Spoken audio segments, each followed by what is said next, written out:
记得就有一次，这个老师也凑我耳边说过类似的这个话。我们大概是在议论圈里边的一个谁，长得牛叉哄哄啊，他自信满满。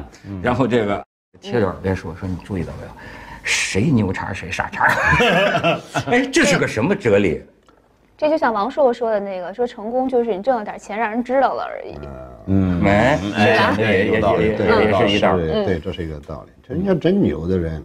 实际上是一个自处的问题啊，就跟你讲那个隐士是一个道理。真隐士是自处，如何人怎么自处？自处你干嘛要让别人知道？那牛逼就是让别人知道嘛，对不对？就是炫耀嘛，就是让别人充分意识到自己的存在，把自己夸大，把自己放大，对吧？你这种人，你肯定就是说你心里是不安静的，你就不是自处的一个问题啊。而且呢，表演啊，对，而且文道，你看你跟这个老舒老师，我觉得也有一个相近的地方。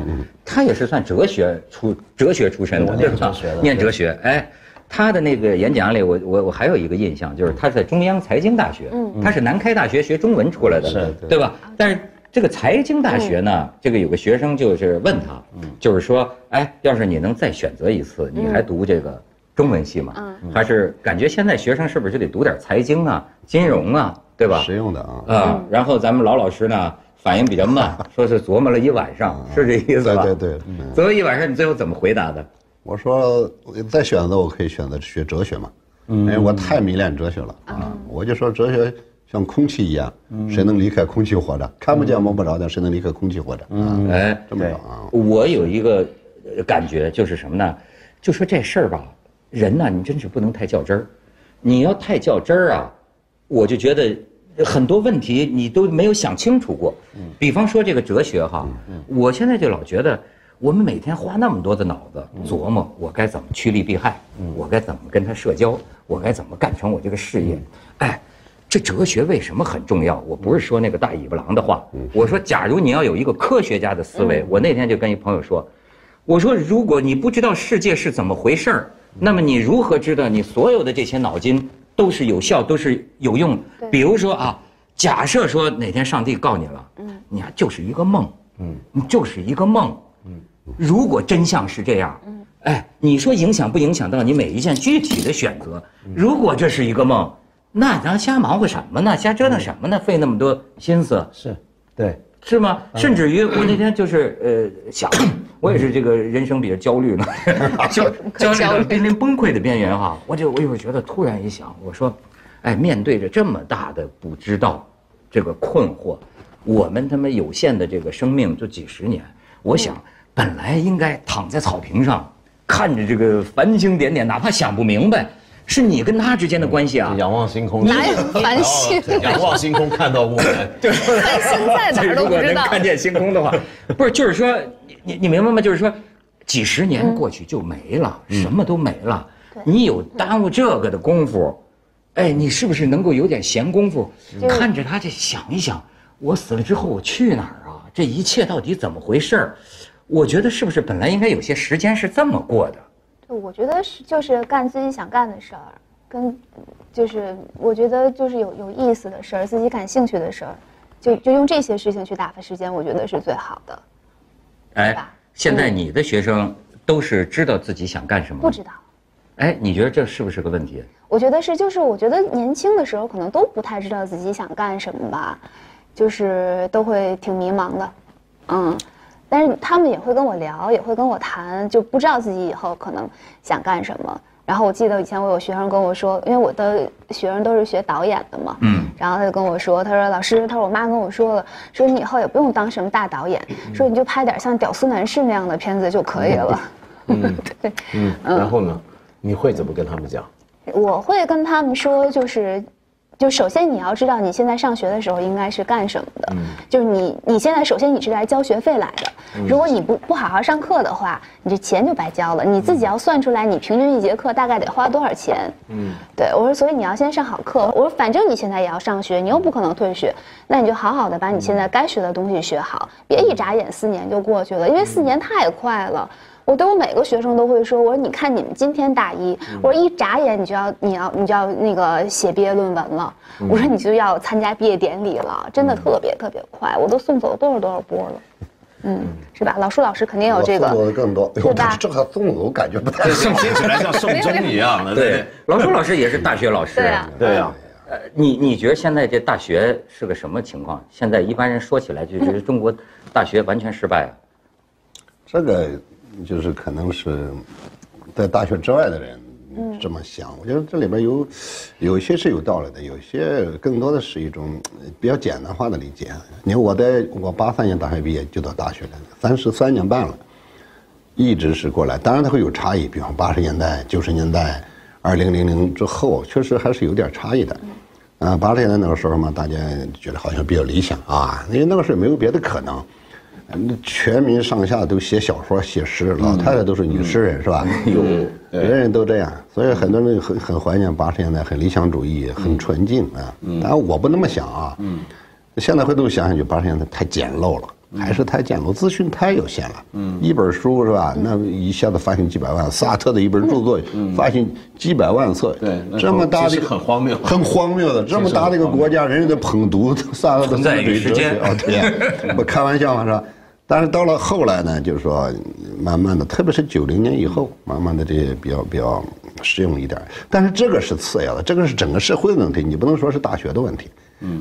还有一个就是说体制上越来越严格，那对这个大学的教育规定越来越多。但是我的经验是，包括我自己也是这么做，包括我身边的很多老师也都这么做。特别是在大学干了很多年之后，他真有大学理想，自个儿也在实践，也在摸索，也在研究。他得包括参照像民国呀、国外啊，这种大学教育的一些经验。最要命的，我感受到这种变化，就这种体制的对这个大学的这种教育的限定太大了。但是。比如说，你说有什么限定？对，你觉得？你甭别的，就是这种很简单一个道理啊，我就是从我身边发生的。你比如说，你这个大学老师必须是博士毕业，你才能够进入大学，是吧？但是博士这个东西是怎么着？你比方说你学艺术，只有学到史论的时候，你才能够读博士，是吧？学史学理论的，你才能够有博士学位。那好，我如果必须进博士后，因为我进来全搞史论的。我现在是比方只讲设计系，设计系是操作的，是好的，是培养好的手艺人，好的设计人才。你老师是一个必须能动手能力、想象能力是非常强的一个人，不是在卖嘴的，是吧？不是口条主义者、嘴里老从者，那是真的上手干。所以硕士层面是最好的，不允许进，你不是很开玩笑吗？像我们对啊，那年说要进，这个规定是怎么来的？这莫名其妙，对吧？像我们那年说要进一个教剪辑的老师，然后就必须要满足3个条件，一个是他的大学本科必须是211大学，然后一个是他必须是博士，然后与此同时他还要就你教剪辑的嘛，你肯定还要对这个领域你是要熟悉的，但你要找到这样对这样3项在一起的这个人就太难找了。好莱坞顶级的剪辑师都请不进来，你看，哎呦，不是211大学，还不是博士，学历不够，学历不够。但是你比如说，就跟评职称一样嘛，你要说每一个标准，那有些人说，那你就改人治了，那这大学校长当年北大校长蔡元培说这个。中学没毕业的，你有学问，请你再当老师。可是你要这样，今天你在中国大学这么整一整，那就可能更多的不一定需要这样。比如说我举个例子，比如说我们看很多别的国家，他们遇到这种情况会怎么做？我举个例子，你比如说像新闻传播，对这种行业呢，在别的国家很多时候，他的比如说研究生负责教研究生的老师，可能没有什么博士学位、硕士学位，因为这种行业跟你比如说你教哲学、教历史不一样，他要培训的不是一种学术研究能力，是一个实战操作的能力。所以他们有时候呢，这种学院呢，他要求的那个制度不是一刀切的，不能说整个国家是整个大学每个系、每个研究院都用同一个标准招老师。比如说你要教新闻，他可能就会请一些很有名的老记者，老编辑。那你比如说很有名的一些呢，国外的教传播的院校，像哥伦比亚大学，它的新闻传播学院里面很多老师就是一些老编辑、老记者、老主播，就这种人啊，对不对？那这种人才能手把手教你出去做采访怎么样？一个老师光看书，我怎么教一个记者说，你遇到那种难缠的那个老头啊，你也问他，你怎么样去采访他？对对啊，怎么说我都可以上你们学校去混混啊？那太可以了。你们有美女班吗？我主要培养女主播。没问题，我们就剩下美女了。我是当然就比起老师啊，我是比较关心学生。就是好像我听见很多人这几年都在说现在这个大学生啊，说是太功利啊，太实用啊。这个上了大学就开始琢磨着创业啊，甚至跟老师什么搞关系啊，是不是精神上已经下降到这个程度了呢？你觉得？这个东西不能特别简单的来理解它，因为你比方说学生那种自食其力啊，中国早期的学生啊，包括国外的一些学生，特别是学这种就是学和术得分开讲啊。刚才。杨先生讲的梁先生讲的是关于学的那块人文学科，比如说做研究的是吧？就这一块，术的层面就操作的层面的这种很多专业，他有很多孩子就跟你说，一个是花费的，就是费用比较大；一个是很多家境是很不好的啊，特别是你看一般家境不太好的孩子，特别喜欢选一个实用的专业，尽早的能够一个是能找到工作，一个尽早的能挣钱，你先解决自己吧，然后将来再帮家里吧，这种期待它是个连带性的啊。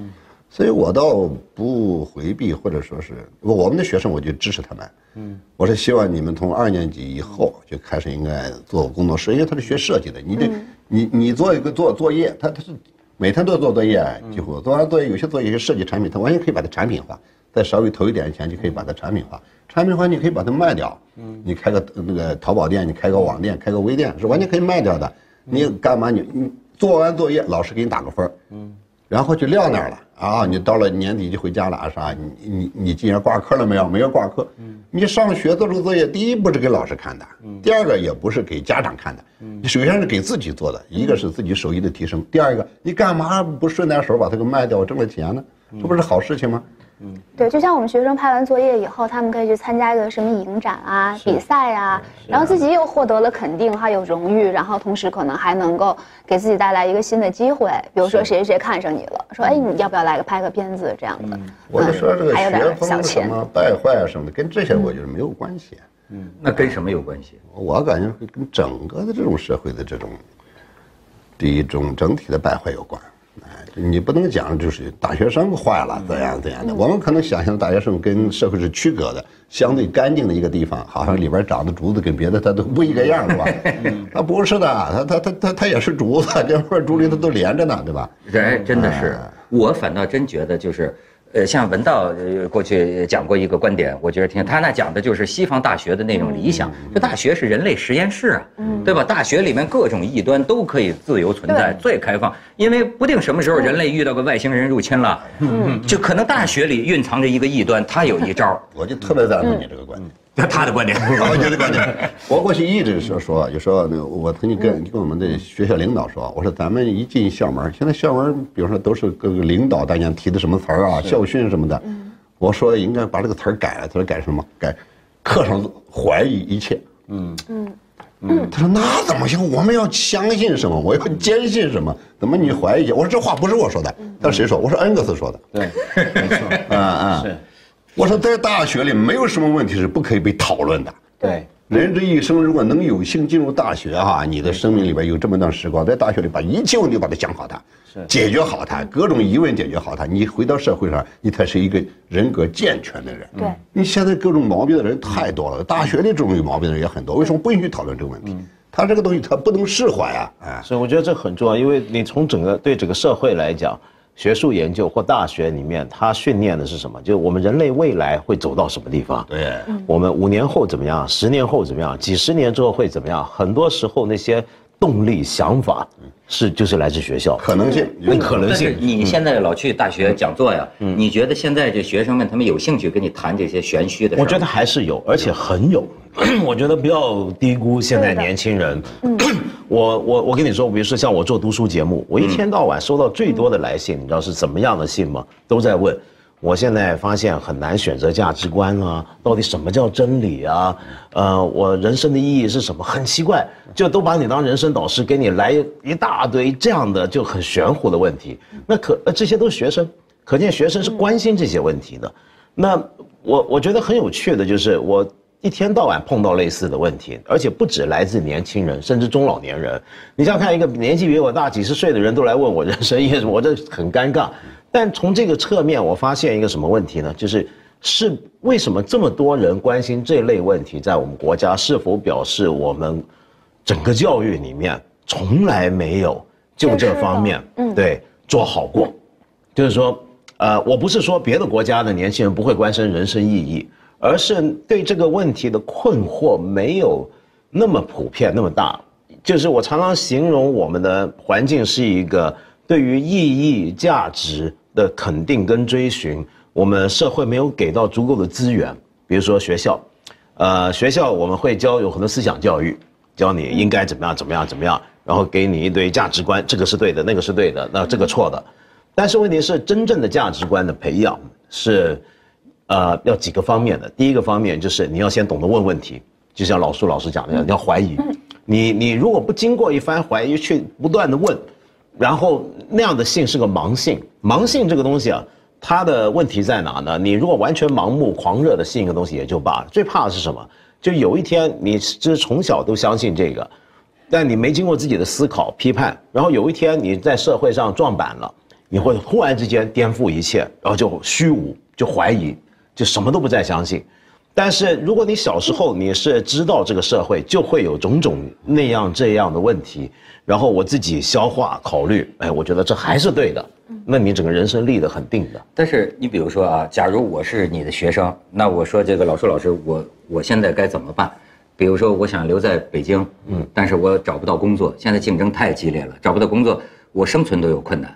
那你跟我讲什么价值观，讲什么人生观？我现在的问题也许是我要不要留在北京啊，还是我只能回我家乡，我也不想回去了。那我下顿饭在哪儿？就是这我何以自处呢？你会怎么回答他？我一般都是这样，这种情况我经常遇到啊。学生跑到我这儿来，我们经常聊到类似的问题啊。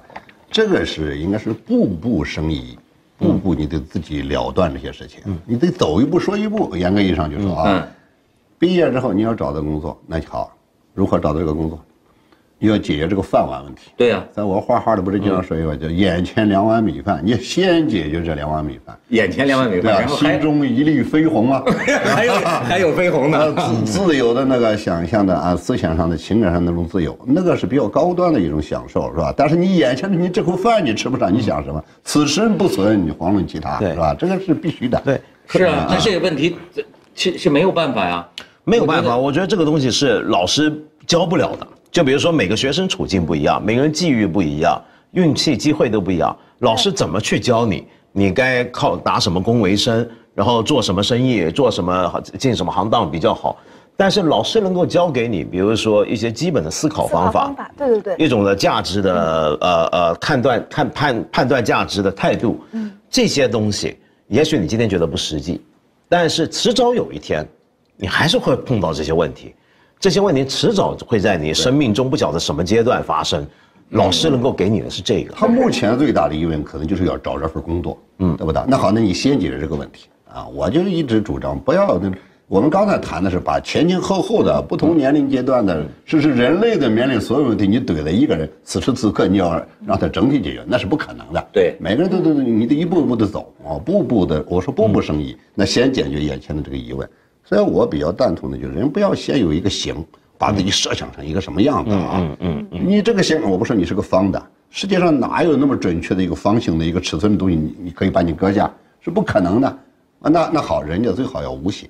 就是我的意思，就跟水一样，流到一个什么形状里，我就是个什么，随物复形。是，但是如果说我有2碗米饭的这个饭碗，但这个饭碗不是我喜欢做的事情，那我怎么办呢？那你眼前你能你能换个工作吗？对，没有啊，那就做着嘛，没有更好的选择，肯定要先做着嘛。所以我跟我学生说，你先解决这个饭碗的问题，这都甭废话。是，像我就经常会给学生介绍一些工作。你这是好老师吗？连这个都管，连这都管。我现在有一个感觉，最近经常有人写这个论文题目，就说现在的这个当今年轻人叫空心化，就空心化这种现象。那天我就跟一个年轻人就在聊，我说啊，你刚才这个老树讲这个80年代，那也是一个理想主义的，也不见得就靠谱哈。但是至少那个年有个特征，我现在老觉得人是不是憋着，就是人憋着，哎，真的我就插个什么意思？那天我想起那个就是最近去世那个老歌手叫里昂纳多·科恩，就说这辈子这人就2件事，就是女人和写歌，是吧？但是呢，多好啊！他就是老树的这个弗洛伊德谈到的弗洛伊德的理论，他就是说一找着女朋友，他创作灵感就没了，就宣泄了，你知道吧？憋。我记得原来有个画家叫达利，是吗？也是这样。这达利就是说我越憋着，我越出东西，对吧？他就是我的意思是什么呢？就是我跟他讲，我说你看啊，像我们年轻的时候，极度贫乏。有些人，你比如我哥那就是当车间做工人，那应该说你要照今天大学生来说，这工作都不屑于去做。可是他们真的是知识青年，你说这是不是因为那个时候太贫乏？我说一直到现在这个岁数的人，就包括为什么我说这个老树老师这个地下室里画点这个小画是吧？我说我见过太多我的这个同龄人，包括我自己，哎，一个爱好就能支撑我的生命，就是说我不会觉得没灵魂呢。我只会觉得忙得没空啊，像咱们上次找那丁学良老师，老教授，就是说他听古典音乐，他说我每天晚上听古典音乐，听得我有时候就流下泪来，就哭。你看一遍一遍的听贝多芬，这说明你看在某些人当中，仅仅一个爱好就足够支撑起，他可以白天上班，可以白天忍受一切的这个老板的斥骂，但是他喜欢回到家，他还有这个。你说今天孩子应该说爱好更多了，但是我说。那既然你能提出这个问题，觉得空虚、迷茫，时间不知道怎么打发，那我就说这说明你的爱好不够强烈啊！就是因为你像老朱老师，他这一个爱好，我觉得就能支撑他的生命，对吧？画原来就是爱好。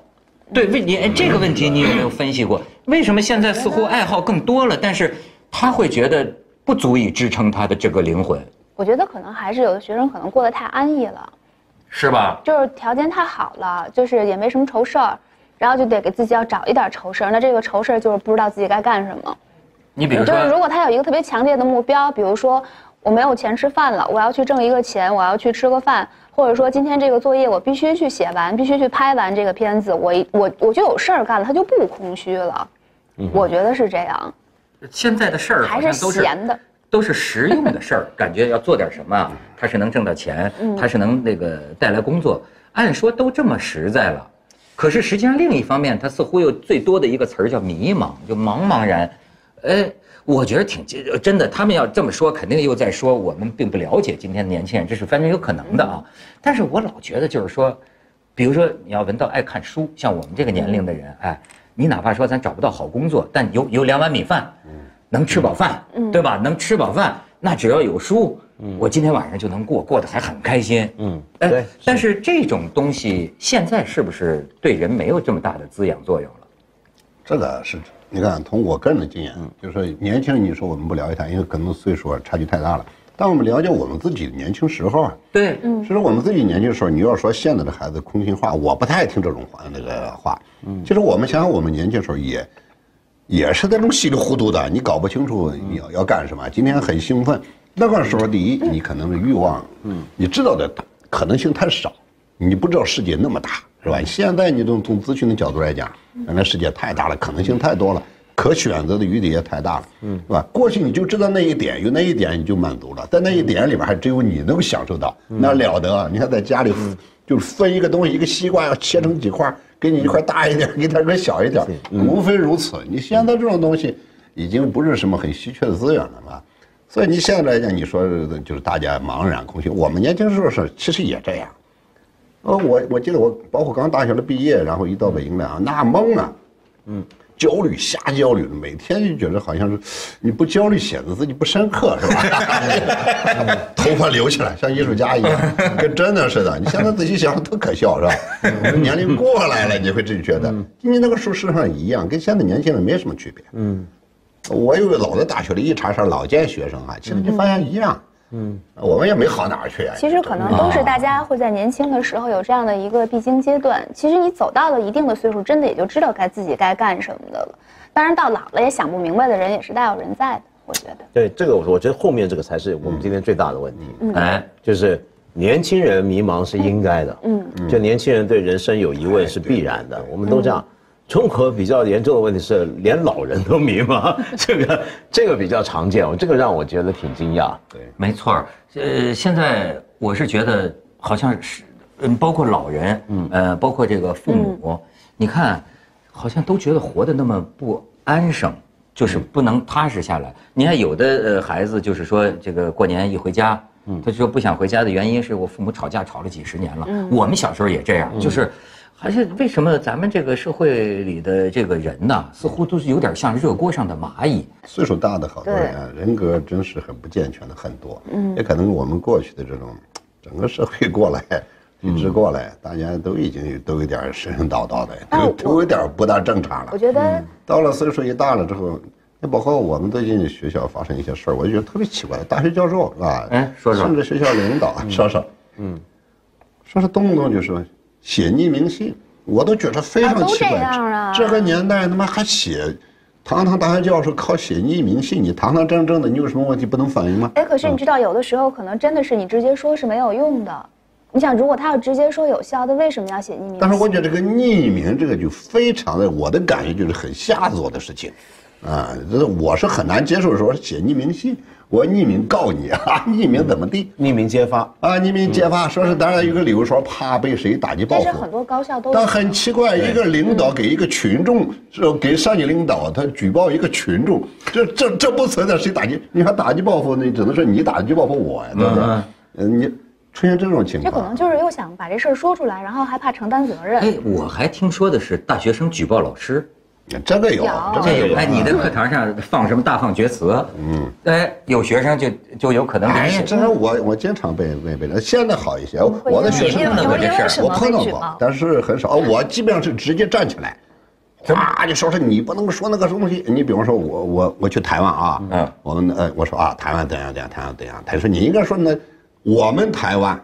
怎么的我怎么的，反正那个话怎么说，你意思那是祖国的一部分你必须要也加一个前缀，或者是加一个什么的。我说有毛病嘛，对不对？有些孩子这样。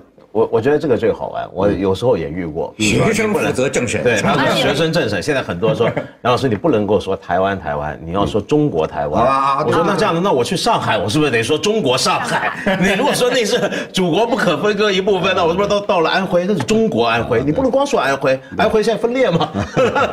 所以说，你要说今天人们没有大学生，他没有价值观，其实他也被植入了很多种东西。这个不叫价值观。我现在就要不说就说这个今昔啊，到今天出现了另一个问题，方舟你可能就出现了。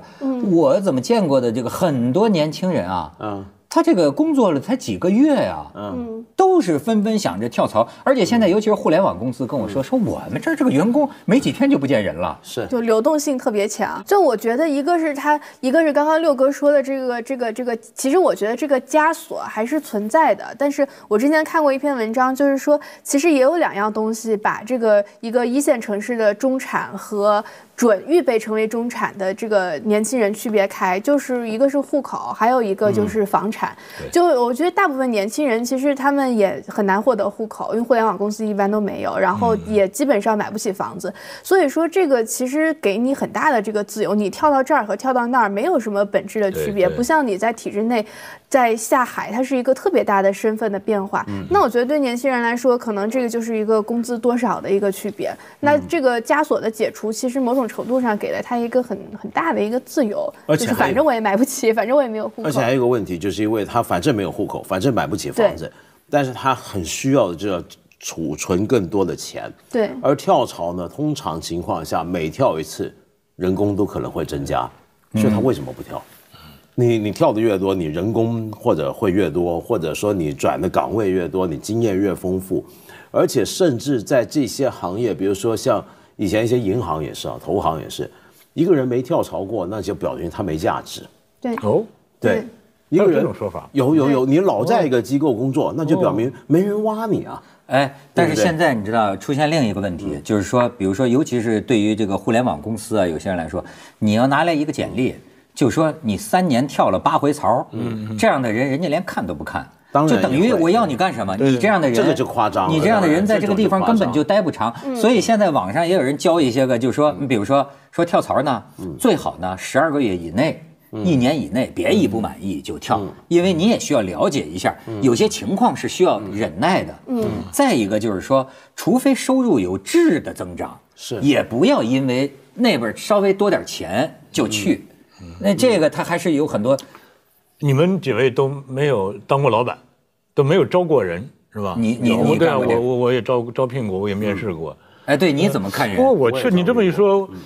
哦，那你先说说你的招聘。假如说你招聘的人面对这种太杂了，因为我在几间不同的公司里面，就遇到这种人啊，我会很好奇的。首先我底下的同事会先帮我筛走的，就比如说，如果一个人3年跳8次，那肯定就不用我去跟他讲。那也就是说，对于老板来说，他基本上就是那些3年跳8次的人，已经没有机会见到，没有机会面试了，没有机会了，筛选出去了。对，就起码没办法到终面。但是呢。有时候我会特别提醒，有同事开玩笑说：“哇，这个人好夸张，几年跳了什么样？”我会很好奇，我会把他找来。有时候有的我真的会好奇跟他聊。我试过以前在香港的时候就遇过这么一个人，2年转了5、6份工作，然后我就想看一看是怎么回事，就跟他聊。我觉得还蛮有意思的，因为最后我发现那个人其实根本不适合工作，他应该去念书。其实原来我后来才发现。因为我就看他履历很有趣，他讲那些事儿，我就很感谢。我发现他其实是个读书人。我说你该回学校去算了。我虽然这个并不是所有的人都面试，因为我们往往比如说我们取5个人，可能会有500个人来应聘，所以不可能每个人都面试。但是呢，我会把每个人的简历都看一遍。我真的感觉到现在的年轻人的就业，每个人都有一本血泪史。真的，你就看他的那个简历，就那么一行字一行字，你都能想象到这个小小的身影啊，他在这个大城市里奔波的。对，哎，真的是不知道该说什么好。你觉得他是往往都是因为什么跳来跳去？因为我也对这种就是3年换8次工作的人不理解，但是呢，我也问过这些人，他呢是这样，就是有的人我甚至会就是比较放松的问我说，你先别考虑这个。能不能应聘，咱们就先聊会儿天儿。我说，如果说现在抛开一切的现实可能性，就让你自由选择，你想干什么？哪怕你说我想当乔布斯都行，你说我想当比尔盖茨都行。我说你想干什么？其中我想至少有1半的人不知道自己要干什么。对了，他就会很茫然。他说，所以他就是随波逐流，只能说我先解决我的房租，我先解决我的温饱。那。所以它就变成唯一的一个权衡，就是哪个收入高，或者我对现在的收入不足以支撑我的房租了，我就不得不跳槽。个人的事业、人生规划，对于这些年轻人来说都是很奢侈的事，所以我真的很心酸。对，就我有的时候，我之前其实去大学去演讲，就是我自己还是个高中生的时候，我去大学去演讲。我年轻的时候老演讲，跟年轻人说多试错，就是30岁之前你多尝试不同的东西，然后你弄明白自己想做什么。但其实我这几年不太敢讲这个话，就是因为我发现这个社会的容错率啊，就变得挺低的，就是你一步走错之后，你再比如说你干了几年不喜欢的工作，或者是你这学业耽误了几年，你再重新回到就业市场的时候，你发现没有你容身的地方了。所以我现在遇到年轻人，就是我遇到大学生，我不敢能忍得忍是吗？我不敢让他们去试错。就得讲另一句名言，就路遥的那个名言：人生啊，关键就在那几步，一步踏错。其实你看，像我们这个行业都是比较冷门的行业，对，但是依然你能感觉到，就是说，任何一个岗位都会有很多人来。是，但是会不会有另一个问题，就是说这个承受力的问题？你比如说，他有些人他只是觉得说，我个同事很讨厌，或者说我在这个节目组里啊，我这个组长他看我不顺眼。没错没错。那这个，因为他跳槽成本低了，所以他就更随意一点了。对，那这个实际上最后就变成，我觉得那就是这山望着那山高啊。你有可能是刚出了狼窝又进虎穴呀，你怎么知道那边的人就一定是好人呢？他不知道，但他肯定知道现在不好。那也许更差呢。我觉得他不管啊，年轻真好，就是年轻他就有这个权利。他只知道现在不好嘛，因为现在问题就在于他无论到哪里，还有另一种跳槽情况是怎么样，他可能到哪里都在一个很基层的状态。对，那么在这个情况下，他跳哪还不都一样？这个我今天这不爽，我为什么不走？我认为很多人是被成功学给害了。这是另一种。这个人吧，如果读成功学的书读多了之后，你发现这个人他就整天特委屈。真的，他就觉得这个我本来应该是乔布斯，对，这都是哪儿都欠他的，谁都对不起他，怀才不遇。对，这会儿的时候，你再跟他说，哎，你说我当年比你还惨，我当年还住地下室呢，你现在至少是3人的群租房，他就会马上说你那会儿是什么样，你别跟我这个来这套，就是他的确会，就是有一些不切实际的一些诉求吧，并且。这个说真的，你说在北京北漂的大部分人都是老百姓家的孩子，又不是富二代，老老实挣份工作，对吧？先让爸爸妈妈放心，这不挺好的吗？不行，越是这种小孩，他读成功学的书越多，他越幻想自己这个，就是像你说的，就是要干什么也不知道。但是知道的是对现在不满意，至少我知道不干什么。对，我知道对这个这不满意。可是我自己的体会，你像我们这个岁数的人，有时候你会发现呢，你是很苦的、很逆反的干了3年之后，突然有一天你开窍了，你发现你爱上这个事儿了，那这种呢，你就失去了这种机会。对，你那种道理，我觉得现在很难。对不起，我觉得很难向年轻人说得通。这个情况就跟。比如我认识一些日本的那些师傅啊，无论是做厨房的或者是做工匠的，跟他们聊也常有这个问题。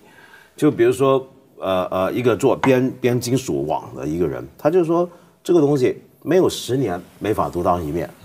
那现在怎么招学徒呢？那现在好像说匠人这个行业很流行嘛，在日本也是很红火嘛，很有魅力嘛，很多人来学，但没办法学不了。因为你完全见不到那个终点在什么地方，你困在这儿，然后你跟他说这个东西要干几年，你会感受到什么乐趣？干几年之后你会到什么样？他怎么等？等不及。对，因为那个六哥这个脸总让我想起一个字忍，所以我想问问六哥，你提倡不提倡让年轻人忍？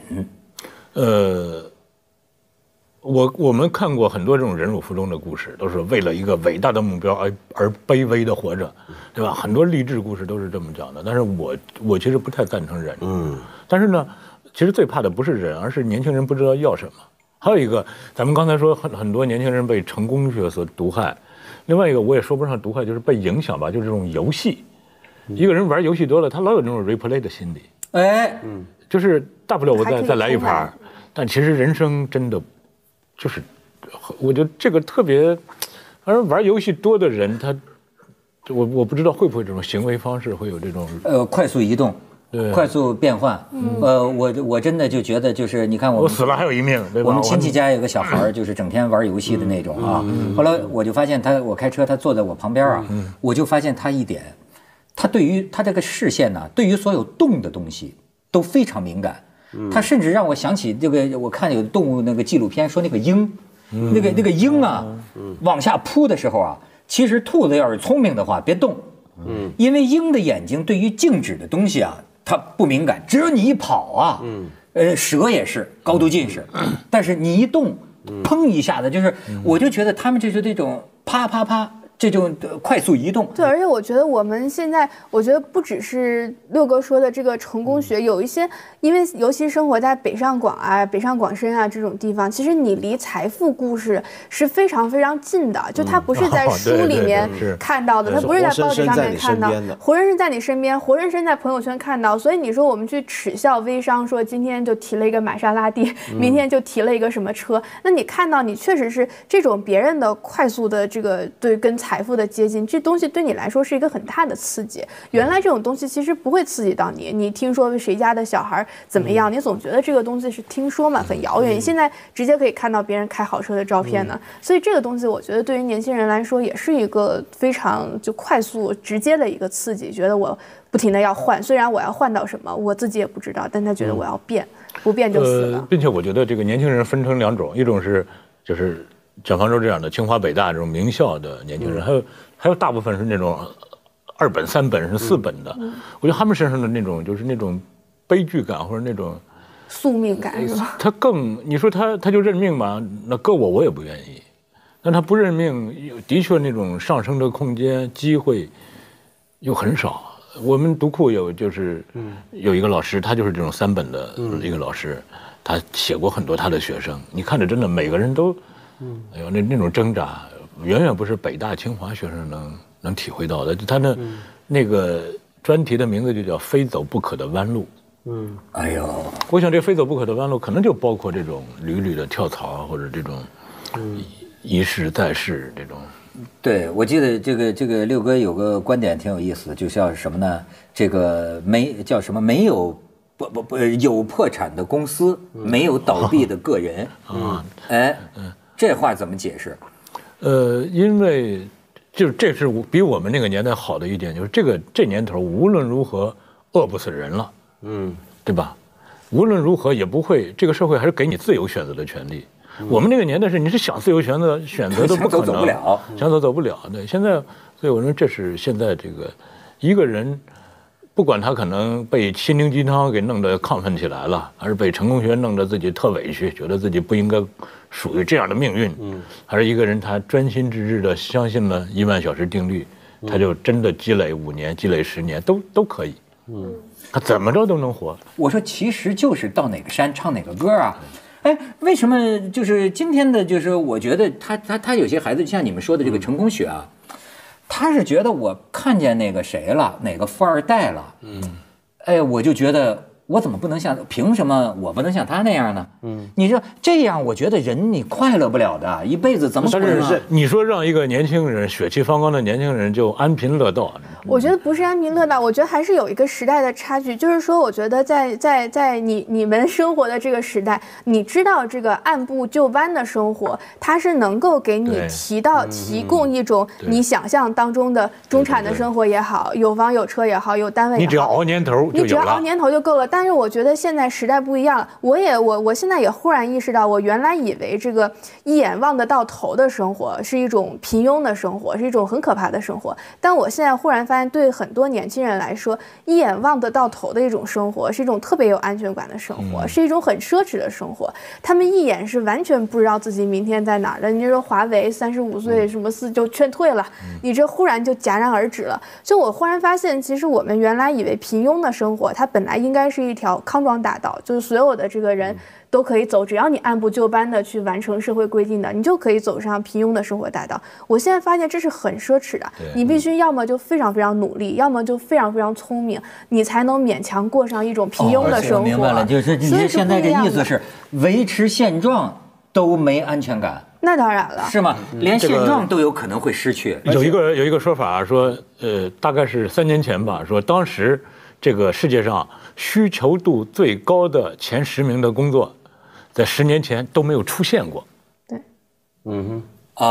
也就是说，接下来就是说什么呢？我看他那句话说的跟绕口令似的，就是我们现在是在为未来还不知道要干什么的这个工作培养学生，他们未来将是用我们现在还不知道用什么的技术去解决我们还不知道是什么的问题。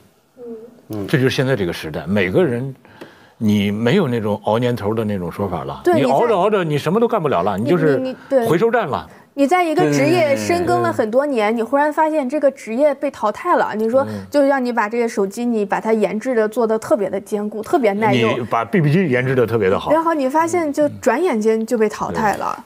所以我觉得你不能用这种说你只要熬，你就可以获得想象当中安全感。我觉得对现在年轻人，他的生活不是一个累积垒方块，是俄罗斯方块，就一夜之间就没有了这个东西。你这个你把我给讲明白了，就是我现在意识到呢，就是过去啊，真的是就是在国有单位的时候啊，真是觉得，我根本没想着下一步啊，就是没有想未来，都给你安排好了。就是你，比如说对你来说，只不过是今天住7平米的单身宿舍，甚至你将来想，我就是成了家，那电台该给我分房子，不分房子呢，就暂时也有很多夫妻就住在这个7平米单身宿舍里，但是这是稳定的呀。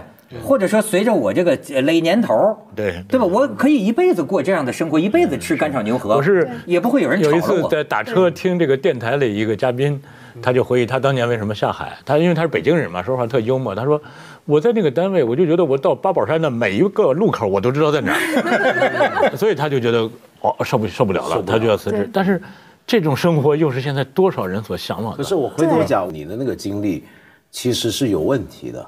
就你仿佛想告诉年轻人说，你在每一个阶段就看自己，我能力就只能拔到这些。我就这么着算，对，享受自己能力达到的享受。这水池有多大就钓多少鱼。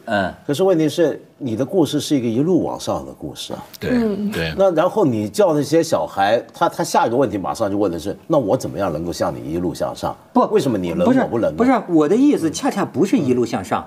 而是我在当时吃干炒牛河的那个时候啊，我知道你没想下一步，我以为一辈子都是这样。对，你以为是走的是条平路，对，我以为一辈子就是这样，也挺好啊。可是问题是，今天的年轻人他要看的不是你在吃干炒牛河的那个你，他要看的是今天变成坐在这的这个你。对，你是怎么从干炒牛河走过来？他关心这个问题，这是第一。我觉得这是每个人都会有的一个欲望，这是不能够熄灭的。但是你刚刚说到这种工作不稳定，其实这早就是全球化之后带来的最巨大的影响之一嘛。要不然我们现在看美国，为什么特朗普支持者那么多人，甚至包括很多年轻人，然后欧洲的各个国家那种右翼回来，比如说贸易保护主义要出现，其实都是因为社会上太不安全。所以现在世界上很多国家那种民族主义潮流啊越来越强烈，比如说印度就很强烈，很多国家很强烈。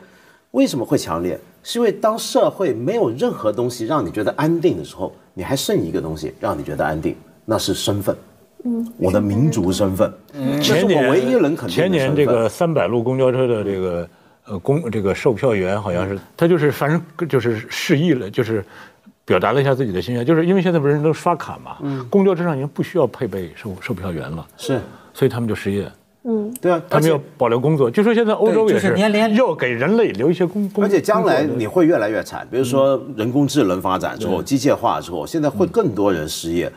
那么你比如说像前2年，我记得很多人还在念精算，是很热门的。而念精算多困难，你要读多少年，要不断考执照。结果现在可能明年开始，精算师这个行业就要逐步消退了。去年有一个新闻照片，就是某一个证券交易所，当年盖的时候是一个上千平米的一个大穹顶，里头就是上千人、上千台电脑在那儿。那现在嚷嚷来嚷去，现在那个大穹顶就一台电脑静静地戳在中间，然后你再看，像现在为什么那么多的知识付费啊，或者就成功学那么受欢迎？你仔细看，他们并不是在教你一种怎么制作 PPT 啊那么简单的一种技巧。他们很强调告诉你，就是因为未来太不安全，你永远不知道你还需要什么技能去准备明天。不仅未来不安全，你们说的让我意识到现在也悬。对呀，现在悬的时候，你失业了，你还有房子，对吧？你没有太多的月供催你，年轻人失业了怎么办？对，就像你看，我就现在要是回到我当年，那个问题搁到今天的问题，就可能，也许这种平台这个媒介。生存就生存不下去了，马上可能被一些其他媒体代替了。你的工作，你连这个干炒牛河你都吃不着了。我们这个它是这个问题。前段时间我女儿百天的时候，我就请了一个摄影师，那摄影师呢是一个我当年还特别喜欢的一个周刊的，是那个主摄影一个摄影记者，那兄弟后来就周刊这个周刊杂志停刊了，他就来北京做这个一个商业公司的一个摄影。就像我跟那个搞区块链的人问他为什么一定要拼命上这趟车，因为他说错过了这个炒房，错过了这个互联网创业，他就感觉再不上区块链这趟车的话，他就马上就被甩在后面了，就彻底的被淘汰了。就是而且现在啊，这种就是对未来的这种感觉啊，你像我听一个互联网大佬。在那儿这个信誓旦旦的跟大家讲啊，就说很兴奋呐，最近不都在聊那个区块链什么的吗？弄了现在区块链的技术，什么人工智能就在我们眼前。说我告诉你们啊，从明天开始，我们连睡觉都是浪费时间。嘿，我讲这哥们儿他肯定不失眠，你明白吗？他可不知道睡觉是多么奢侈。对，你要失眠的话，你就知道睡不着觉更浪费时间，你知道吗？但是他这个意思啊。就好像怕落下，比你成功的人比你还努力。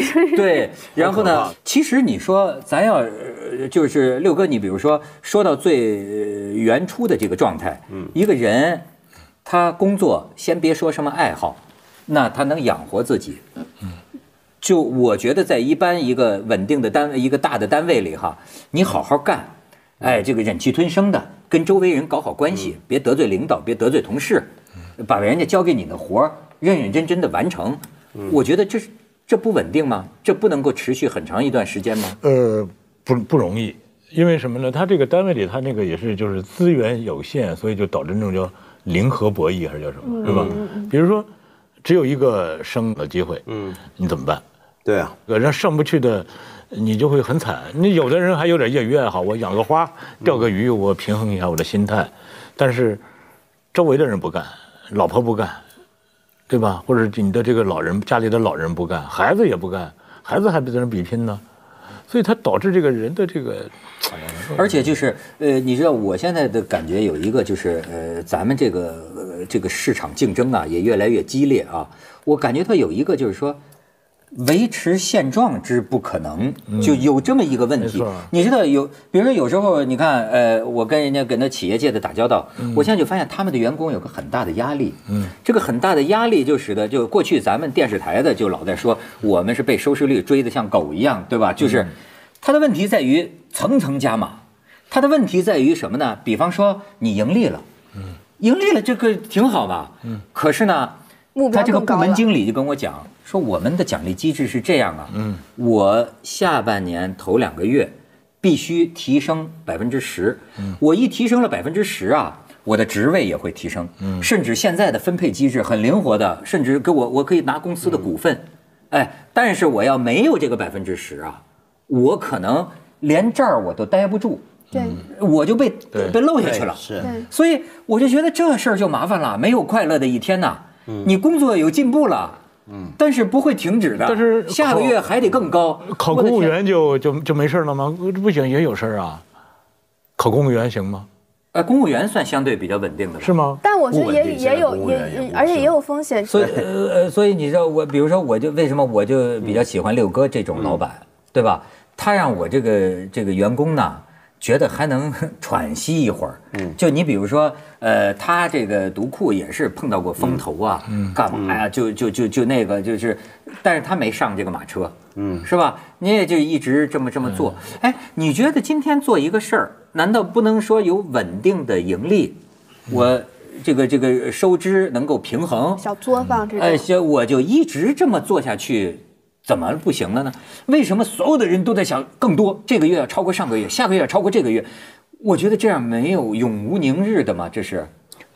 因为我自己的理念呢，就是叫所得即所失，对吧？你得到什么，你就会失去什么。那么对我来说，我觉得我当时已经得到够多了，我就不要再去追求了，因为你再去追求的话，你就相当于被人家，就是你貌似在追他，其实他是在追你。那我自己的欲望降低一些，你就发现你活得挺好，也就不用再向人汇报了。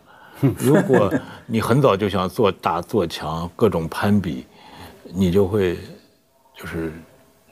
就进入到一种就是上了那个车之后，也很难受。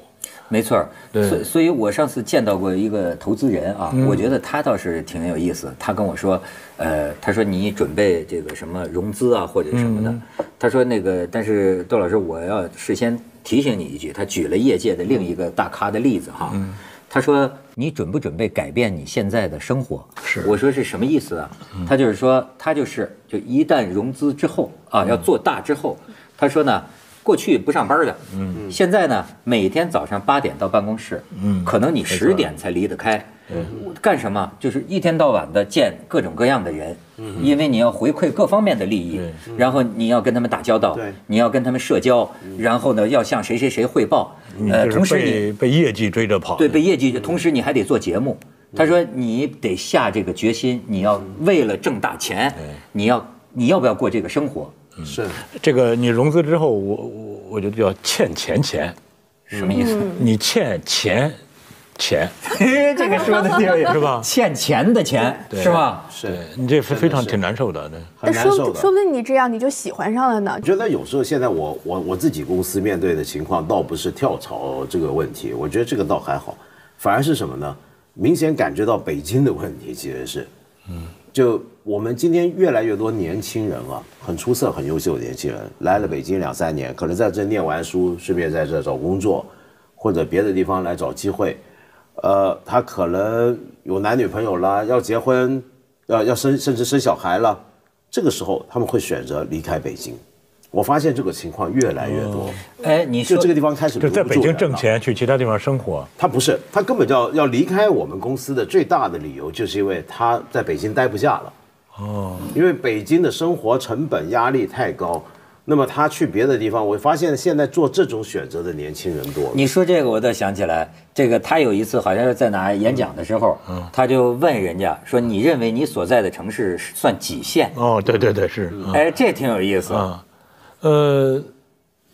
我为什么会这么一问呢？因为我发现，我突然有一天无意中发现，读库里的作者，大部分都不是北上广深的人。理论上，北上广深的人是最有才华，爱文化，爱文化。但是为什么不是？因为北上广深的人已经不可能再写那么长的文字了。是的，几万字，不可能再做那种不计较投入产出比的事儿了。是，并且北上广深的人挣钱多容易啊！整天你参加策划会，参加个什么发布会，拿个红包。谁还去干这种苦哈哈的事儿？所以，大部分人就是养自己，还是要在小城市养。就2、3线、3、4线城市，把自己的学识，把自己的肚子里的东西养足了，或者是投身到北京，被北京榨干血汗，或者是还在当地过一种舒适的生活。就是，但是它还有一个概念，就叫你老爱说是一线城市、2线城市、3线城市，没错。但是。你有没有想过人？你是1线的人，还是2线的人，还是3线的人？这怎么解释？我觉得，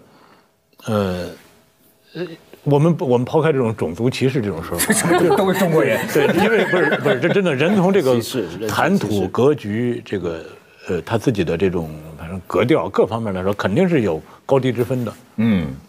那么，有的人生活在1线城市，但是他是一个3线的人；有人生活在3线城市，他有可能是1线的人。